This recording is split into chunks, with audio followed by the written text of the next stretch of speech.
हम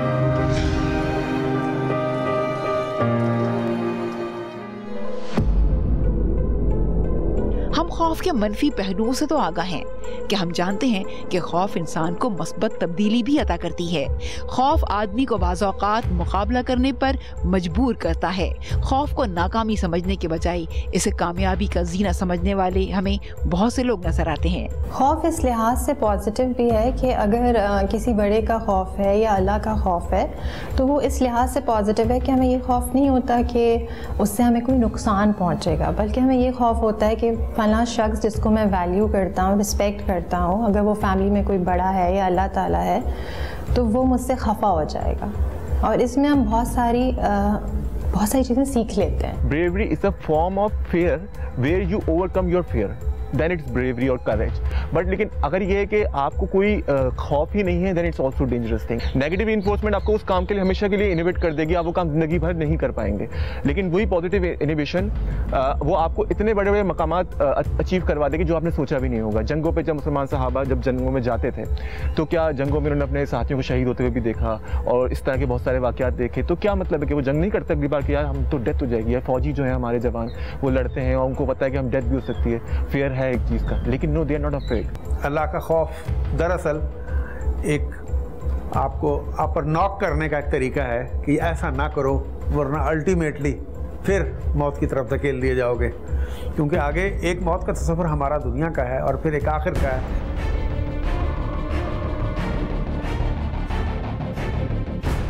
किसी खास जगह से मुतल्लिक खौफ भी आदमी में मनफी सोच पैदा कर सकती है।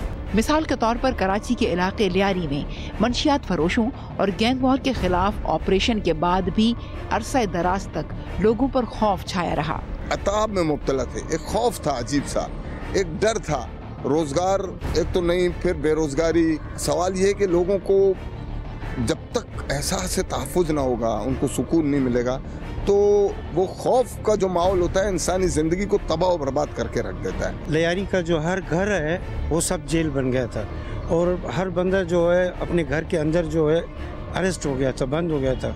लोगों को ज़िंदगी का ख़तरा था। हम घर बैठे होते थे, कोई बाहर निकलता, सुनते कि भाई फ़लाँ को जो है मार दिया गया। और उस वक्त जो मकसद ये कि नुकसान हुआ है वो नाकाबिले तलाफ़ी नुकसान हुआ है।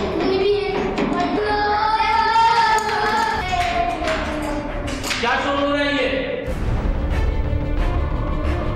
हम अपने घरों में अपने छोटों को डरा धमका कर रखते हैं। क्या इनकी तरबियत के मामले में ऐसा रवैया दुरुस्त है? यकीनन नहीं। बेटा अगर आप जल्दी सोगे तो फिर आपकी सेहत अच्छी रहेगी, आप हेल्दी होगे। हम ये नहीं करते, हम उसको डराते हैं, हम नेगेटिव चीज़ें बताते हैं कि वो आ जाएगा अगर नहीं सोगे तुम, या पढ़ाई नहीं करोगे तो ये हो जाएगा, पिटाई लगेगी, हम कमरे में बंद कर देंगे। Why is that so? ये भी तो बोल सकते हैं पढ़ाई करोगे तो हम तुम्हें टॉफ़ी देंगे। तो हम जो है रिवॉर्ड और पनिशमेंट का असूल अगर अपनाएं कि हम रिवॉर्ड देंगे, हम पनिशमेंट पे क्यों जाते हैं? पहले रिवॉर्ड तो दें। हम चाहते हैं कि हर चीज़ में, चाहे वो पैसे की दौड़ हो, चाहे वो इज़्ज़त की दौड़ हो, शोहरत की दौड़ हो, पावर की दौड़ हो, कोई भी हो, तालीमी मैदान हो, सब तो फर्स्ट नहीं आ सकते ना। हम सेकंड को तस्लीम नहीं करते। पेरेंट्स ही डर और खौफ बच्चे में डाल देते हैं कि बेटियां ज़्यादा आज़ाद ना हो, बाहर ना जाएं, तो बाहर के माहौल से बहुत डरा देते हैं वालिदैन।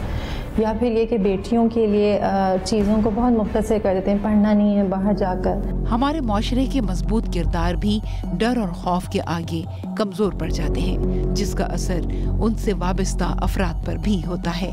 खौफ और डर की वजह से जब मैंने अपने इर्द गिर्द लोगों को जॉब से निकालते हुए देखा तो मेरे अंदर भी वो खौफ पैदा हो गया और उस नेगेटिव सोच की वजह से मेरे ऊपर भी वो असर हो गया। मुझे भी निकाल दिया गया, दोस्तों से मिलना छोड़ दिया, बाहर जाना छोड़ दिया। आपको सोते में कोई चीज डराती है तो यकीनन ये एक नफ्सियाती मसला है। इंसान चूंकि जानता नहीं था, वो हर चीज को जादू की तरह से समझता था। दरख्त को देखा, थोड़े दिन बाद आया, उसे कुछ नॉलेज तो थी नहीं, वो टहनी जो थी वो टेढ़ी हो गई, उसने कहा ये किसने कर दिया, उसको कुछ पता नहीं था। तो यहाँ से सुपर नेचुरल चीज़ों पे वजूद का सिलसिला आना शुरू हुआ। लोग बैठे हुए, अचानक से ऊपर से कोई चीज़ गिरी, घर भर तो थे नहीं कदीम ज़माने में, आग लगनी शुरू हो गई। एक बंदा उधर गया, उसको पता ही नहीं था क्या है, थोड़ी देर में वो वापस नहीं आया। जब करीब गए तो काली काली कोई चीज़ थी, उसको हाथ लगाया, टूट के गिर गया, वो कोयला बन गया था। उन्होंने कहा यार ये कोई चीज़ है। तो इस तरह से वो चीज़ें जिनका सर पैर इंसान को नहीं पता चलता था, वहाँ से खौफ इंसान के अंदर आना शुरू हुआ। कुछ ख़वातीन बिल्ली से खौफज़दा होती हैं, छिपकली से खौफज़दा होती हैं, तो जब भी वो आपके पास, आप उसकी प्रॉक्सिमिटी में करीब हैं, तो यही आपने देखा है कि चीखते चिल्लाते हैं, भागते हैं। तो वो एक जनरली लिमिटेड तो हो ही जाती है परफॉर्मेंस। जो आप काम करें, जिस जगह आप बैठ रहे हैं, वहाँ अगर बिल्लियाँ आ रही हैं तो आप खाना नहीं खा सकते।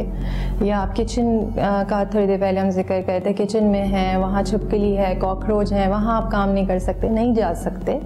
तो वो भी एक तरह से मज़ाक़ खेज़ ही है कि आप चीख रहे हैं, चिल्ला रहे हैं, भाग रहे हैं, तो आपका काम भी लिमिटेड है और आप एक तरह से फ़नी भी है। एक जिन लोगों को हम बहादुर लोग कहते हैं, देखें ना, जो सीना तान कर गोलियों के सामने चले जाते हैं, आपको पता है कि ये सब कुछ होना है, उसके बावजूद आपको अपनी ज़ात पर इतना कंट्रोल है कि आप अपने असाब पे, अपने नर्व पे काबू रखते हैं, अपने सेंसेस ना खो दूँ। तो जो इसको काबू कर लेते हैं वो बेखौफ लोग हैं। क़ुव्वत इरादी और अल्लाह का खौफ हर किस्म के डर और खौफ को ज़ाइल कर देता है। तमाम नेगेटिव खौफ मैंने जब से अपनी ज़िंदगी से निकाल दिए और सिर्फ अल्लाह का खौफ और अपने वालिदैन का खौफ अपने अंदर रखा, तो मुझे तमाम वो कामयाबियाँ मिली जो मुझे चाहिए थी। हम खौफ को इंतहाई बुरा समझते हैं, मगर हमें खौफ की कैफियत को हकीकत पसंदी के तनाजुर में देखना होगा। साइकाइट्री डिपार्टमेंट में आप पेशेंट होता है, उसमें एक पेशेंट होता है, वो कह रहा होता है, डॉक्टर साहब ये रही रब, देखें उसने गुलाबी कपड़े पहने हुए हैं, वो सर में फूल भी लगा गया, ये उसे सब नजर आ रहा होता है। एक इंजेक्शन लगता है इतना बड़ा और उसके 2 दिन बाद जाएंगे वो सब कुछ गायब हो चुका होता है। तो असल में दिमागी यहाँ परेशानियाँ इतनी हैं, लोग इतना परेशान हैं, और हम लोग उस वक्त डॉक्टर के पास जाते हैं जब हम बीमार हो चुके होते हैं। पेशेंट एक जिसका ऑपरेशन होने जा रहा होता है, तो उसमें उसके जो पेरेंट्स होते हैं, अटेंडेंट्स होते हैं, वो 50 किस्म के सवालात करते हैं। डॉक्टर साहब कभी ऑपरेशन करेंगे तो ये ना हो जाए, तो वो ना हो जाए, ये होती है नेगेटिव सोच। तो जितना आप नेगेटिव सोचेंगे उतना ही आप उसमें दसते जाएंगे। बहुत सारे पेशेंट्स हैं जो साइकोसोमैटिक डिसऑर्डर से सफ़र कर रहे होते हैं। What is psychosomatic disorder? Psychosomatic disorder ये है कि हम एग्ज़ाम देने जाते हैं, हमारे पेट में मरोड़ शुरू हो जाती है, कुछ लोगों को टेंशन से वॉमिटिंग शुरू हो जाती है, चक्कर, सर में दर्द, फिजिकली मुझे एग्ज़ाम से बाहर निकलते बिल्कुल ठीक होते हैं। क्यों? That was the exam, fear of the exam. तो पॉइंट इज़ कि फियर तो एक नेचुरल फिनोमेना है, बट अल्लाह ताला हमसे ये कहता है इस फियर से ना डरो, मुझसे डरो। अगर अल्लाह से डरोगे तो ये सब फियर्स बहुत सानवी हैं, इनकी कोई हैसियत नहीं है। 9/11 के बाद दहशतगर्दी की जो फिजा मुल्क में कायम रही, इसके हिसार से अब तक हम बाहर निकले नहीं। यही वजह है कि हर लम्हे दहशतगर्दी का डर लगा रहा और इस दहशतगर्दी ने हमारी मईशत को भी नुकसान पहुंचाया। किसी को भी आपने ख़त्म करना हो, सबसे पहले मुआशी तौर पर उसको ख़त्म किया जाता है। ये गेम है पूरा, इसको समझने की ज़रूरत है कि किस तरह से आप खौफ की फिजा पैदा करके अपने मतलूबा नताइज हासिल करते हैं। तो आइए आज से खौफज़दा होना छोड़ दें और एक नॉर्मल और बेहतर जिंदगी गुजारने की कोशिश करें, क्योंकि माशरे में ऐसे लोगों को कभी बर्दाश्त नहीं किया जा सकता जो कि बुज़दिल हों और बुज़दिली के बाइस नाकामी से 2-4 हों।